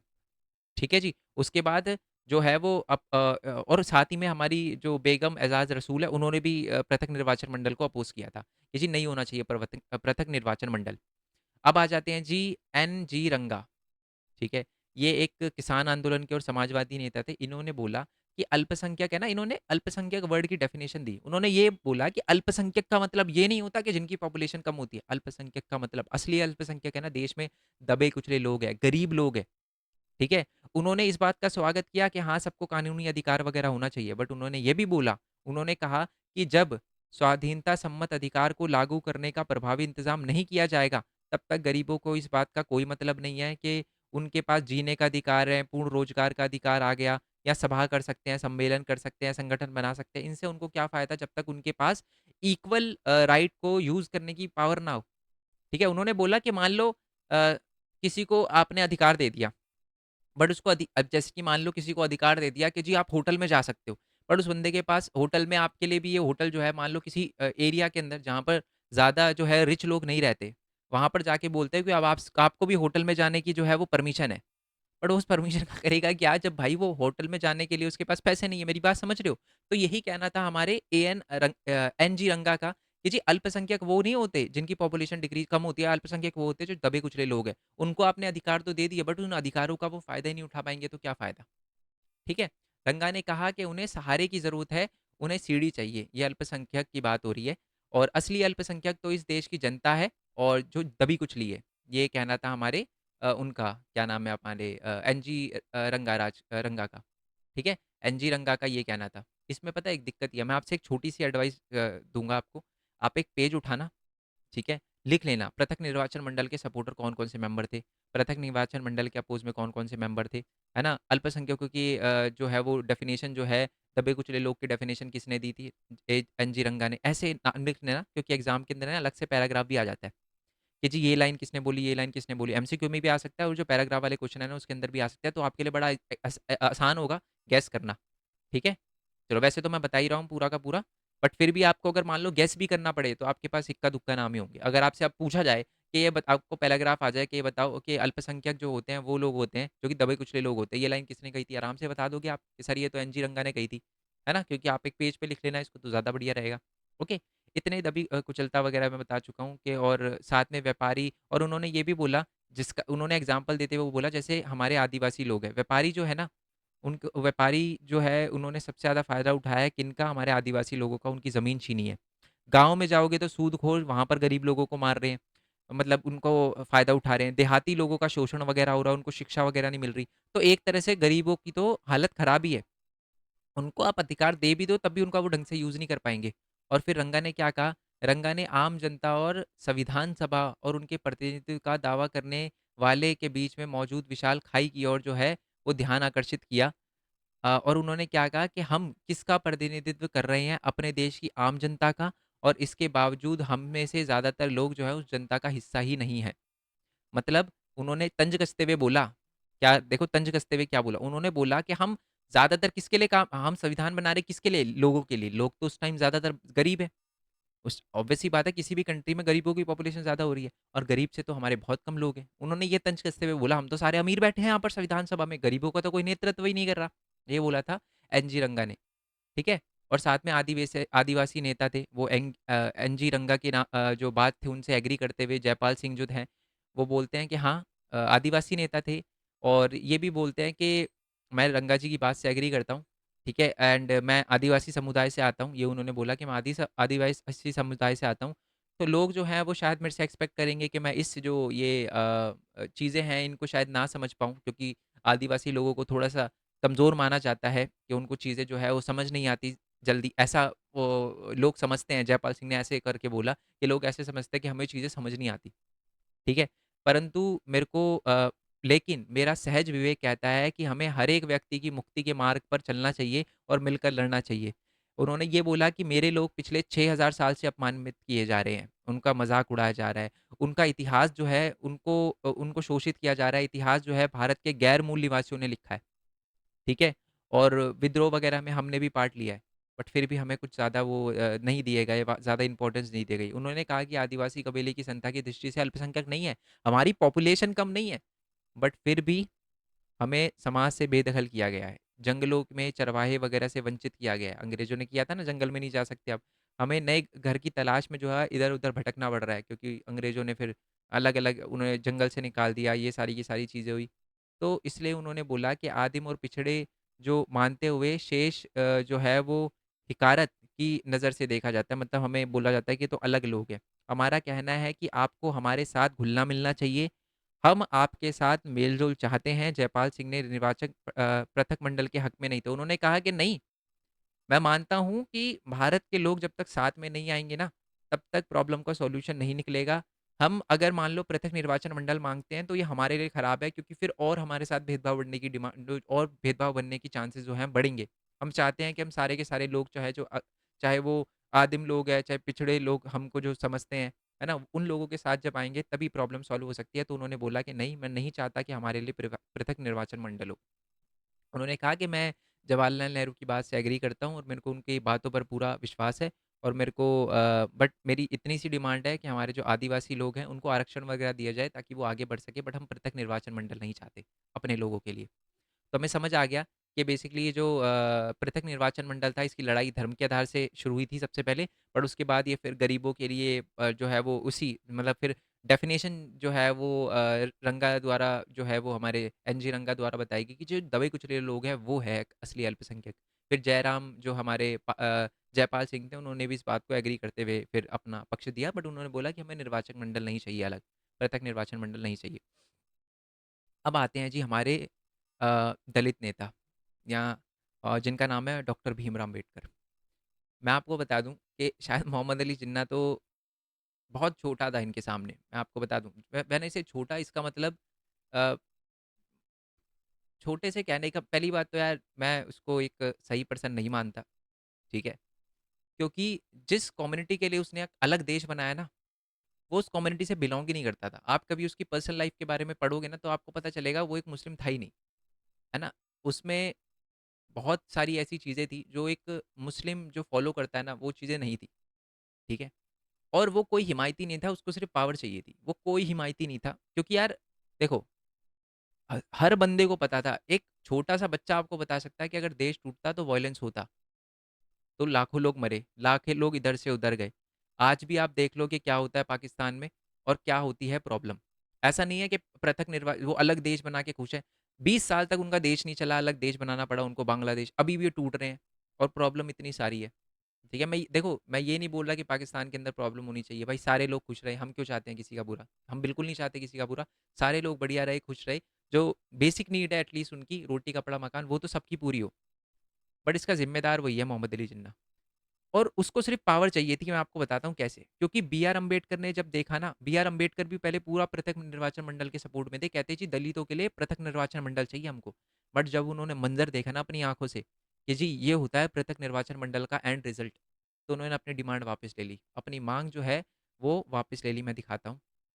उन्होंने पहले उसके बाद है ना, ये देखो, पहले उसके बाद है ना, पहले उन्होंने निर्वाचन मंडल की मांग भी करी थी ना, तो गांधी जी ने भी उनका विरोध किया था। स्टार्टिंग की बात बता रहा हूँ, ये 47 से पहले की बात, जब पार्टीशन नहीं हुआ था, तो बहुत मुखर होके जो हमारे अम्बेडकर जी है वो बोलते थे कि जी पृथक निर्वाचन मंडल वगैरह होना चाहिए। बट उस टाइम महात्मा गांधी ने बोला कि नहीं, पृथक निर्वाचन मंडल नहीं होना चाहिए, क्योंकि इससे जो हमारे लोग हैं, जो दलित लोग हैं, वो कभी भी बाकी के साथ नहीं मिल पाएंगे, ठीक है? और उनको अगर साथ में लाना है, तो ये चीज़ें जो हैं वो पृथक निर्वाचन मंडल नहीं होना चाहिए। उन्होंने कहा कि हाँ, ये बात सही है कि भेदभाव वगैरह होता है दलितों के साथ। ये सही है कि उनके साथ प्रॉब्लम वगैरह होती है, भेदभाव वगैरह होता है, बट एक्चुअल में ये चीज़ अगर हम पृथक निर्वाचन मंडल लाएँगे तो सुधरेगी नहीं और बुरी होगी। तो हमें नैतिक मूल्य के आधार पे चलना चाहिए, लोगों को बताना चाहिए कि ऐसा ना करो। कानून से हमें चीज़ों को सॉल्व करना चाहिए, ना ही पृथक निर्वाचन मंडल से। ठीक है जी? ये बात आई होप आपको समझ आ गई हो। तो अ, तो यही बात उन्होंने बोली कि अगर हम दूसरी कम्युनिटी के साथ मिलेंगे नहीं, ठीक है, जो दलित लोग हैं, बाकी लोगों के साथ मिलेंगे तभी उनका जो है वो उद्धार हो सकता है। आप अगर आज देखोगे ना, तो एक्चुअल में गांधी जी की ये बात सही साबित होती है। मैं ये नहीं बोलता कि भाई 1% भी जो है वो भेदभाव नहीं होता, होता है। कई जगह पर आज भी हम बहुत सारी न्यूज़ सुनते हैं कि जी दलितों के साथ भी भेदभाव वगैरह होता है। और भेदभाव होना सिर्फ़ ऐसे नहीं है कि दलित है। भेदभाव होने का मतलब होता है एक्सट्रीम लेवल पे चला जाना। ठीक है? उनके साथ बहुत मार-पिटाई होना और बहुत सारी न्यूज़ वगैरह हम सुनते हैं, जलाया जाना, और ये बहुत सारी जो चीज़ें हैं। बट आज जो है वो कंडीशन उस टाइम के हिसाब से बहुत ठीक है। मैं ये नहीं बोलूँगा, मैंने दोबारा से बोल रहा हूँ, ऐसा नहीं है कि जी प्रॉब्लम है ही नहीं इंडिया के अंदर, आज भी दलितों को लेकर प्रॉब्लम है। बट जो केस उस टाइम था ना, आज वो नहीं है। तो एक तरह से अगर निर्वाचन मंडल जो है वो रखी जाती तो शायद केस थोड़ा-सा उल्टा होता, ठीक है? और जो हमारे मद्रास से जो नगप्पा है, वो भी एक दलित नेता थे, उन्होंने क्या कहा कि हम सदा कष्ट उठाते हैं, पर हम कष्ट उठाने के लिए तैयार नहीं हैं। हम अपनी ज़िम्मेदारियों का एहसास हो गया है और हमें मालूम है कि हमें अपनी बात कैसे मनवानी है। आबादी में उनका 25 से 20 से 25% है। उन्होंने बोला कि हम भी अल्पसंख्यक नहीं है, हमारी भी पॉपुलेशन 20 से 25% है। उनके पास ना तो शिक्षा है, परंतु हमारे पास ना ही शिक्षा है और ना ही शासन में हिस्सेदारी है, तो हमारे लिए कुछ करो। और एक दूसरे नेता थे हमारे केजे खांडेलकर, उन्होंने भी बोला कि हमें हज़ारों सालों से दबाया जा रहा है और इस हद तक दबाया जा रहा है कि हमारी डिमांडें वगैरह पूरी नहीं कर रही। आज भी जो है, वो हमारे लिए जो एक तरह से हृदय के अंदर भाव शून्य हो चुका है, मतलब हमारी डिमांड ही नहीं सुन रही। लोग लोग हमारी डिमांड ही नहीं सुनते, हमारे से भेदभाव वगैरह बहुत ज़्यादा करते हैं। उसके बाद जब ये सारी की सारी बातें हो गई निर्वाचन मंडल को लेकर, फिर आज़ादी जब होती है, भारत आज़ाद होता है और देश के टुकड़े होते हैं ना, तब बँटवारे की हिंसा के बाद जो है अम्बेडकर जी जो है वो पृथक निर्वाचन मंडल की माँग छोड़ देते हैं। उनको समझ आ जाता है कि इससे कोई फ़ायदा नहीं है। उनको फिर देखो मैं आपको ये बताता हूँ, डॉक्टर भीमराव अम्बेडकर और कांग्रेस की और गांधी जी तक की आपस में बिल्कुल नहीं बनती थी, बिल्कुल भी नहीं बनती थी। बट जो डॉक्टर भीमराव अम्बेडकर है वो अड़िग नहीं थे, है ना? ईगो पे उन्होंने बात नहीं ली कि नहीं जी मैंने एक बार बोल दिया निर्वाचक पृथक निर्वाचन मंडल तो मेरे को चाहिए ही चाहिए। उन्होंने जब अपनी आँखों से मंज़र देखा कि जी ये एंड रिज़ल्ट होता है तो उन्होंने अपनी बात वापस ले ली। उन्होंने कहा कि मैं माँग छोड़ दी। बट उन्होंने बोला कि कुछ चीज़ें होनी चाहिए जिससे प्रॉब्लम सॉल्व हो। उन्होंने बोला है कि पहले अस्पृश्यता का उन्मूलन किया जाना चाहिए, इसे खत्म करना चाहिए, जो भेदभाव हो रहा है, छुआ-छूत हो रही है। मंदिर में सभी जातियों के लिए खोल देना चाहिए हिंदू मंदिर को, चाहे कोई भी जा सके। निचली जाति को जो है वो विधायी इकाइयों में जो है वो नौकरी वगैरह में आरक्षण दिया जाना चाहिए। ये उन्होंने कुछ डिमांड वगैरह रखी थी और एग्ज़ाम के अंदर क्वेश्चन नंबर 14 भी सपोर्टिंग मटेरियल के अंदर दे रखा है कि उन्होंने क्या-क्या सुझाव दिए थे। यही दिए थे कि अस्पृश्यता का उन्मूलन होना चाहिए, मंदिरों को सभी जातियों के लिए खोल देना चाहिए और निचली जातियों को भी विधायी वगैरह में सरकारी नौकरियों में आरक्षण देना चाहिए। ये बात उन्होंने बोली। अब राज्यों की शक्ति की बात करते हैं, डोंट वरी 2 टॉपिक रह गए हैं। राज्यों की शक्ति की बात पे अब क्या बात थी, ठीक ठीक है? एक थी हमारी केंद्र सरकार और एक थी राज्य सरकार। ये क्वेश्चन नंबर 6 दे रखा है सपोर्टिंग मटेरियल में और 12th का भी आंसर है। तो एक क्वेश्चन नंबर 9 का भी आंसर है। तो बेसिकली है ना, कुछ लोग कहते थे कि जी केंद्र सरकार को ज़्यादा शक्तियाँ दो, जिसमें से एक जवाहरलाल नेहरू थे। उनका कहना था कि जी केंद्र सरकार के पास ज़्यादा शक्तियाँ होनी चाहिए क्योंकि अगर केंद्र सरकार के पास ज़्यादा शक्तियाँ नहीं हुई तो अंतर्राष्ट्रीय स्तर पर हम अपनी बात को सक्षम तरीके से नहीं रख पाएँगे, है ना? तो इसलिए केंद्र सरकार के पास ज़्यादा शक्तियाँ होनी चाहिए, ठीक है? और उन्होंने ना 3 सूचियाँ बनाई, जैसे कि 3 सूची आप बहुत 9 से पढ़ते आ रहे हो, केंद्र सूची, राज्य सूची, समवर्ती सूची। एग्ज़ाम के अंदर अलग से भी क्वेश्चन आ रखा है, क्वेश्चन नंबर 9 दे रखा है, आप सपोर्टिंग मटेरियल में चेक करोगे तो, कि हमारी केंद्र सूची, समवर्ती सूची, ये 3 सूचियाँ कौन-कौन ये 9th वाला 3 सूचियाँ कौन-कौन सी है?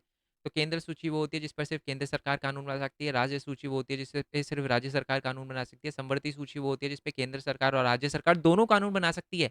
बट अगर दोनों ही इकट्ठा मिलके कानून बना दे, तो केंद्र सरकार के कानून जो है वो चलेंगे। ये चीज़ करी गई और ऊपर से जो खनिज पदार्थ हैं तथा जो प्रमुख उद्योग हैं, उनको केंद्र सरकार के अंडर डाला गया और अनुच्छेद जो 356 है, यानी वो जो प्रेसिडेंट रूल है, राष्ट्रपति शासन है, वो भी सिफ़ारिश जो है वो केंद्र सरकार के हाथों में थमा दी। ठीक है? परंतु राज्य सरकार को भी कुछ पावर दी गई। अब क्या पावर दी गई, वो सुनते हैं, बट पहले केंद्र सरकार का और ज़्यादा सुन लेते हैं। पहली पहली बात तो ये बोली गई कि जो राजकोष के अंदर ज़्यादा पावर जो है वो केंद्र सरकार के पास ही रहेगी, बट कुछ राज्य सरकार को भी दी जाएगी। जैसे सीमा शुल्क और कंपनी का जो टैक्स होता है, ये पूरा का पूरा केंद्र सरकार के पास जाएगा। जो अन्य टैक्स होते हैं, जैसे आयकर हो गया, इनकम टैक्स हो गया और आबकारी शुल्क हो गया, ये केंद्र सरकार और राज्य सरकार के बीच में इसका बँटवारा होगा। और राज्य सरकार कुछ अलग टाइप के कैश टैक्स लगा सकता है, जैसे राज्य स्तरीय शुल्क लगा सकता है अपनी मर्ज़ी से, और कुछ जैसे ज़मीन और संपत्ति पर टैक्स, बिक्री पर टैक्स, ये सारी के सारे टैक्स पर, शराब पर टैक्स लागू करना है, कर वसूलना है, कितना वसूलना है, ये भी। जैसे लिकर पे आप देखोगे, कहीं-कहीं पर शराब बैन होती है किसी-किसी स्टेट में, कहीं-कहीं पर ज़्यादा टैक्स होता है, कहीं-कहीं पर कम टैक्स होता है। ये कौन लगाता है? ये लगाते हैं जी हमारे राज्य सरकार वगैरह। ठीक है जी, अपने को ये क्लियर हो गया बहुत अच्छे से। आई होप ये कोई दिक्कत ना आई हो। तो अपने को इतना क्लियर हो गया है कि राज्य सरकार और केंद्र सरकार की मांग को लेकर जवाहरलाल नेहरू केंद्र सरकार को ज़्यादा पावर देना चाहते थे। उन्होंने बोला केंद्र सरकार ज़्यादा पावर होगी तो अंतर्राष्ट्रीय स्तर पर अच्छे से अपनी चीज़ों को रख पाएगी, अच्छे से अपना स्टैंड रख पाएगी, स्टांस रख पाएगी, और इसी के लिए 3 सूची में बँटवारा किया गया, बट राज्य सरकार को भी पावर वगैरह दी गई, अलग-अलग पावर, जैसे कि हमने पढ़ा। नेक्स्ट है, राज्य सरकार को ज़्यादा अधिकार होने चाहिए। कुछ लोग बोलते थे कि केंद्र बिखर जाएगा, जिसमें से एक सदस्य थे हमारे के.एन. संतनम, और इनका भी नाम लिख लेना, जैसे मैंने बोला। ये जो थे ये कहते थे केंद्र सरकार को ज़्यादा पावर नहीं देनी चाहिए जी, राज्य सरकार के पास पावर होनी चाहिए। इनको इनका कहना था कि अगर हम ये केंद्र सरकार को ज़्यादा पावर दे रहे हैं ना, तो एक्चुअल में इसमें केंद्र सरकार के लिए भी दिक्कत हो जाएगी। क्यों? क्योंकि अगर हम केंद्र सरकार को सारी की सारी पावर दे देंगे ना, तो उनकी ज़िम्मेदारियाँ बढ़ जाएगी और वो अपनी ज़िम्मेदारी का पालन नहीं कर पाएगी अच्छे से और काम जो है वो ढंग से नहीं हो पाएगा। ये कहना था उनका। उनका मानना था जो हमारे संतम है, संत नम जो है ना, उनका मानना था कि जो वितरण अभी हो रखा है ना, वो पंगु बना देगा हमारे देश को, हमारे न्यायिक व्यवस्था को पंगु बना देगा, मतलब दिक्कतें क्रिएट करेगा, ठीक है? और उनका कहना था कि जो राजस्व है, यानी जो टैक्स वगैरह है, वो केंद्र सरकार के अधिकार में दिए गए हैं। सारी की सारी चीज़ें केंद्र सरकार के अधिकार में दी गई है और अगर ऐसा हुआ तो राज्य सरकार विकास कैसे करेगा? उसके पास पैसे कैसे आएँगे? तो कहते हैं कि मैं ऐसा संविधान नहीं चाहता भाई, जहाँ पर जो है बार-बार केंद्र सरकार राज्य सरकार को केंद्र सरकार के पास जाना पड़े कि जी मेरे पास अपने लोगों के शिक्षा के लिए पैसे नहीं है, साफ-सफाई के लिए पैसे नहीं है, रोड के पैसे नहीं है, उद्योग की स्थापना के लिए पैसे नहीं है ना? पैसे दे दो मेरे को, खैरात दे दी जाए। उन्होंने बड़ा स्ट्रॉन्ग वर्ड यूज़ किया, खैरात दे दी जाए, भीख दे दी जाए एक तरह से, जहाँ तक मेरे को पता है खैरात का मतलब भीख ही होता है। बेहतर होगा कि हम जो है वो स्थानीय व्यवस्था को पूरी तरीके से ये जो स्थानीय जो संघीय व्यवस्था है सॉरी, जहाँ पर केंद्र सरकार को ज़्यादा पावर दी जाती है, वो खत्म कर दिया जाए और एकल व्यवस्था लाई जाए। यूनिटरी सिस्टम लाया जाए। एग्जाम में क्वेश्चन आ सकता है एक नंबर में कि जो एकल व्यवस्था थी उसके पक्ष में कौन थे? हमारे संतम थे, ठीक है? संत नम जो थे वो पूरा का पूरा एकल व्यवस्था पे वो थे। परंतु ज़्यादातर लोग जो हैं वो एक सदस्य ने तो ऐसा भी चेतावनी दी थी अगर कि अगर संविधान की शक्तियाँ जो है वो नहीं बाँटी तो केंद्र बिखर जाएगा। देश जो है वो बिखर जाएगा एक तरह से, केंद्र ढंग से काम नहीं कर पाएगा। अच्छा, ये तो वो लोग थे जो पूरा का पूरा विरोध कर देते कि सारी पावर केंद्र सरकार को क्यों दे दिया भाई।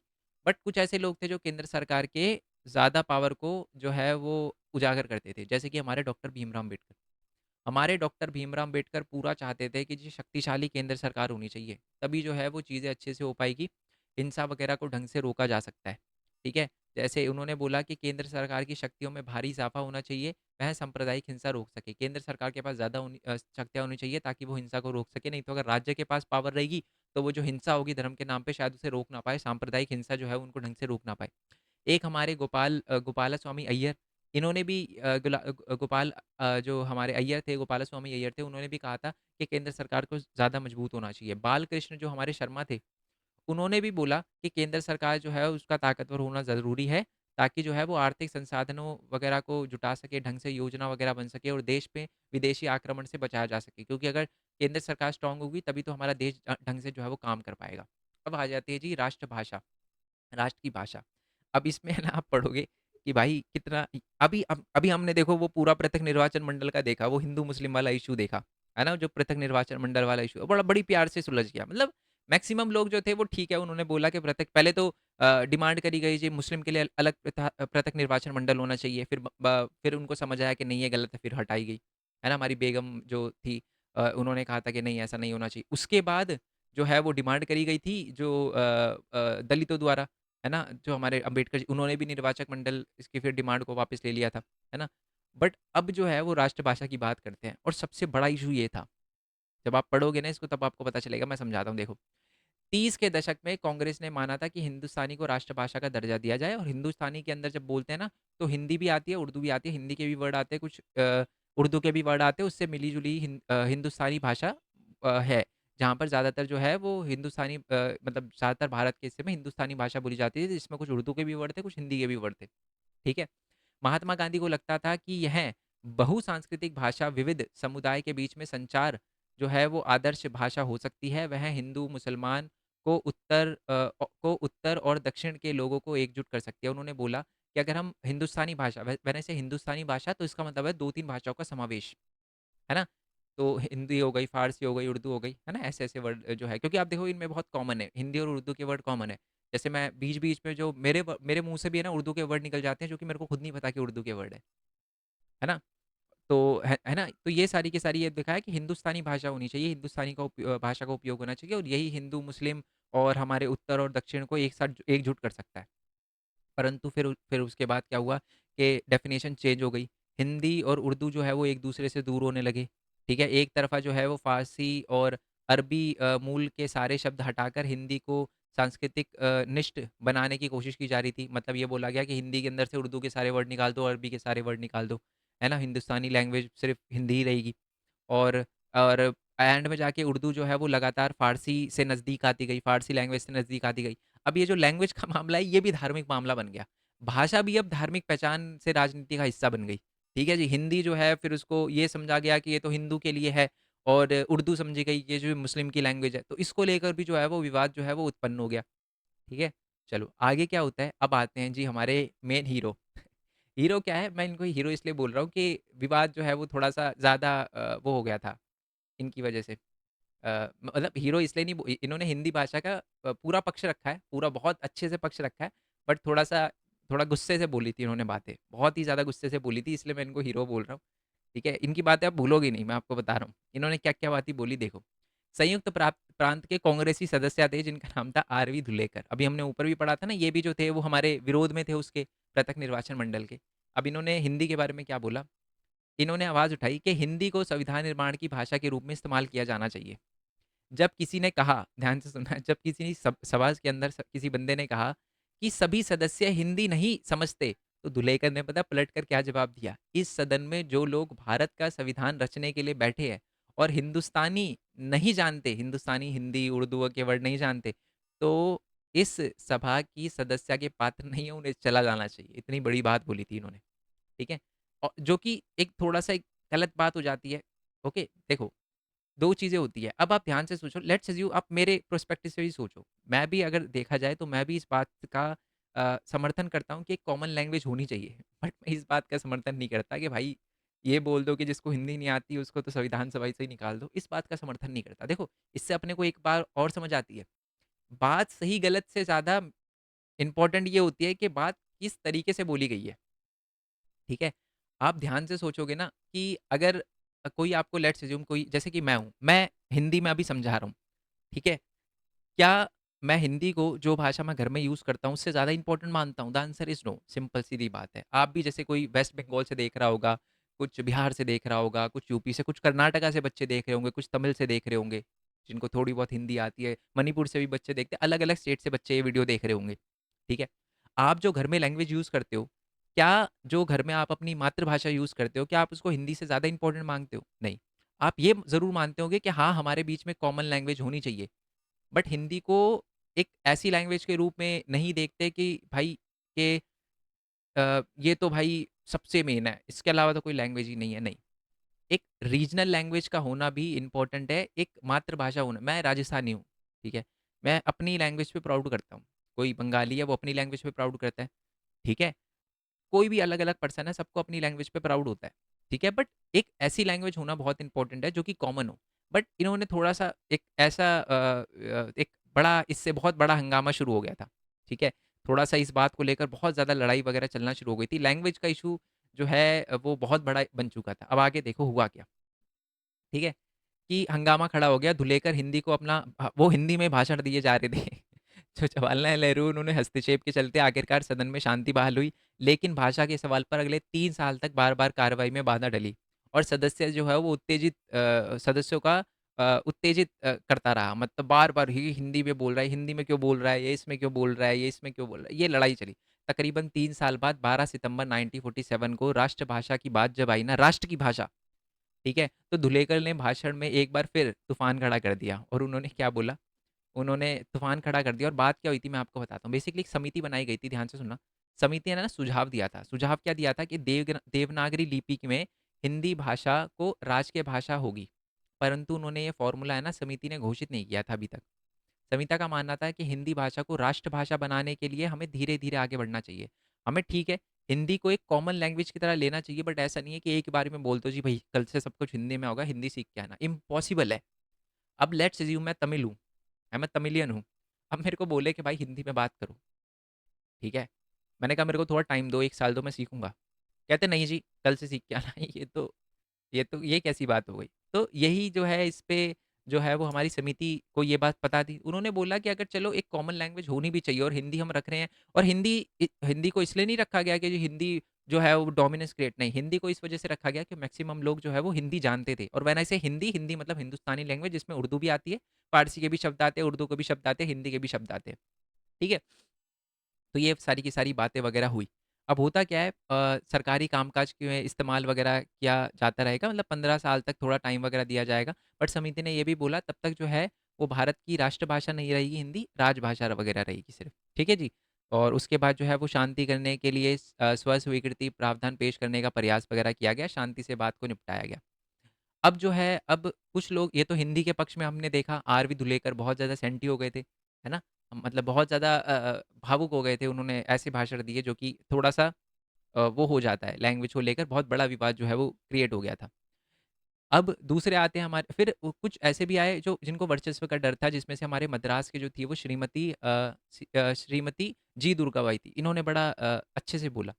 उन्होंने बोला कि हाँ, हम हिंदी भाषा का विरोध नहीं करते, हम हिंदी भाषा का सम्मान करते हैं। परंतु अब जिस तरीके से हमें हिंदी भाषा को दिखाया जा रहा है ना, इससे हमको डर लग रहा है। हमें वर्चस्व का भय लग रहा है कि हिंदी जो है वो हम पे थोपी जाएगी। हमें सिखाई नहीं जाएगी, हम पे थोपी जाएगी। ये बोला उन्होंने। अब देखो, अध्यक्ष महोदय वही अध्यक्ष संविधान सभा में बोला उन्होंने, अध्यक्ष महोदय हाल ही तक भारत में की राष्ट्रभाषा में जो भी सवाल उठे उस पर सहमति थी, पहुंच गया था सहमति। बट अचानक बेहद विवादास्पद मुद्दा बन गया ये। चाहे सही हो या गलत, गैर हिंदी भाषी इलाकों में लोगों को यह एहसास कराया जा रहा है कि यह झगड़ा हिंदी भाषी इलाके, यह रवैया असल में इस राष्ट्र की साझा संस्कृति और भारत के अन्य शक्तिशाली राष्ट्र के स्वाभाविक प्रभाव को रोकने की लड़ाई है। मतलब अब ये भारत एक अड़ंगा बन जाएगा। श्रीमती दुर्गाबाई ने सदन को बताया कि दक्षिण में हिंदी का विरोध बहुत ज़्यादा है। विरोधियों का यह मानना है कि हिंदी के लिए हो रहा यह प्रचार प्रांतीय भाषाओं की जड़ें जो है वो खोदने का प्रयास करेगा। दक्षिण में हिंदी का प्रचार जारी रहा, हिंदी के स्कूल खुले, कक्षाएँ वगैरह चली, ये सब कुछ हुआ। परंतु जो हमारी दुर्गाबाई थी, उन्होंने बोला कि मैं स्वीकार तो कर रही हूँ, हिंदी को एक भाषा के तौर पे स्वीकार वगैरह तो कर रही हूँ, बट उस भाषा को बदला जा रहा है। उसके अंदर से उर्दू के वर्ड वगैरह निकाले जा रहे हैं, क्षेत्रीय भाषा के शब्दों को निकाला जा रहा है ना? तो ये गलत है। ठीक है? उनका मानना था कि हिंदुस्तानी में समावेश साझा स्वरूप जो है वो कमज़ोर बना रहा है और इसकी वजह से जो है वो भाषाई समूहों के बीच में बेचैनी वगैरह पैदा और भय पैदा कर रहा है कि हमारी पहचान खत्म हो जाएगी। अगर आप हिंद अब एक और पर्सन थे, मैं आपको बताऊँगा और उन्होंने क्या कहा था। एक नीचे दे रखा है, मैं उन पर्सन का नाम भी बता, पहले तो हमारे उन्हीं की बात कर लेते हैं। हमारी जो नेता थी, एक, हाँ, ये आ गए जी। एक श्री शंकर राव देव थे, ठीक है, बम्बई के थे ये। इन्होंने हिंदी का सपोर्ट किया था, खुद मराठी थे। है ना? मैं यही तो बता रहा हूँ आपको, एक्चुअल में हिंदी को लोग एज़ अ कॉमन लैंग्वेज की तरह ले रहे थे। ऐसे ऐसे भावनात्मक तरीके से नहीं ले रहे थे। अब होता क्या है, अगर आप हिंदी के लिए ये मैं दिल से समर्थन करता हूँ हिंदी के लिए, उन्होंने कहा मैं दिल से समर्थन करता हूँ और ये लिख लेना, दोबारा से बता रहा हूँ, पेज पे नाम लिख लेना। तो आपको ऐसा कोई कदम नहीं उठाना चाहिए जिससे मैं संदेह करूँ, जिससे मतलब मेरे में आकांक्षा हो कि जी मैंने गलत फैसला लिया, मेरे को हिंदी को सपोर्ट नहीं करना चाहिए था। ऐसा ऐसा करने पे मेरे को मजबूर मत करो। मद्रास के जो श्री टी.ए. रामलिंगम हैं, उन्होंने भी इस बात पे जोर देता हुआ कहा कि एहतियात के साथ जो है वो सारी की सारी चीज़ें किए जानी चाहिए। यदि आक्रामक होकर काम किया जाएगा तो हिंदी का कोई भला नहीं हो पाएगा। ठीक है? क्योंकि गुस्से से आप जवाब दोगे, सामने वाला लोग ये भी समझेंगे कि हमको डराने की कोशिश की जा रही है। जब हम एक साथ रहना चाहते हैं, एकीकृत राष्ट्र की स्थापना करना चाहते हैं, तो परस्पर सामंजस्य होना चाहिए। लोगों पर चीज़ों को थोपने का सवाल ही नहीं उठता। यही तो बात हम देख रहे थे। हिंदी लैंग्वेज को थोपना नहीं है, ठीक है? मैं वही बोल रहा हूँ। अगले दिन अगर कोई बंदा आपसे बोले कि भाई कल से बंगाली बोलो, अगर कोई बंगाली लेट्स से जो मेरे से बोले, मैं कहूँगा यार मेरे को थोड़ा टाइम दो, मैं कोशिश करूँगा सीखने की। बट बोले नहीं कल से ही, कि जी नहीं, नहीं चलो थोड़ी-सी सुना दो। ऐसा नहीं होता है ना।